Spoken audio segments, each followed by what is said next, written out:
মানুষ জীবনে সব সময় চিন্তা করে, ভাবতে থাকে যে তার জীবনে কতই না সমস্যা। তারপরে নিজের আশেপাশে দেখে আর ভাবে যে সবাই কত প্রসন্ন, শুধু আমার জীবনেই সমস্যা আছে। কিন্তু বিষয়টা তা নয়।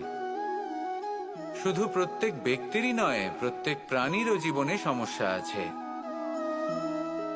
এবার মানুষ একটা পাখিকে দেখে এটাই ভাবে যে এদের জীবন কতটা সহজ। কোনো দেশেরই সীমারেখা এদের ওপর লাগু হয় না। কোথায় থাকবে সেই নিয়েও কোনো ভাবনা নেই। কত শান্তির জীবন এদের।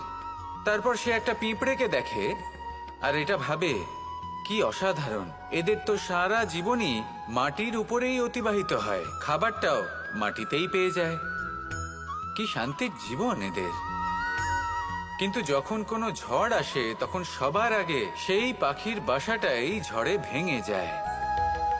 এই পাখি যে শাখাতেই গিয়ে বসে পড়ুক, তাদের উপর সবসময় সংকট থাকে যে ওপর থেকে কোনো বড় পাখি এসে তাদের উপর প্রহার না করে, তারা নিজেদের প্রাণ না হারায়।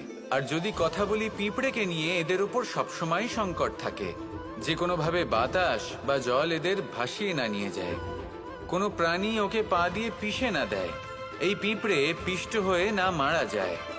দেখুন, সমস্যা প্রত্যেকের জীবনে রয়েছে আর এই সমস্যা আসতেই থাকবে। এর অর্থ এটা নয় যে এই সমস্যার সম্মুখীনই হওয়া যায় না, এর সমাধানও সম্ভব নয়। প্রত্যেক সমস্যার সমাধান অবশ্যই আছে, শুধু শান্ত মনে সেটা খুঁজে বের করতে হবে।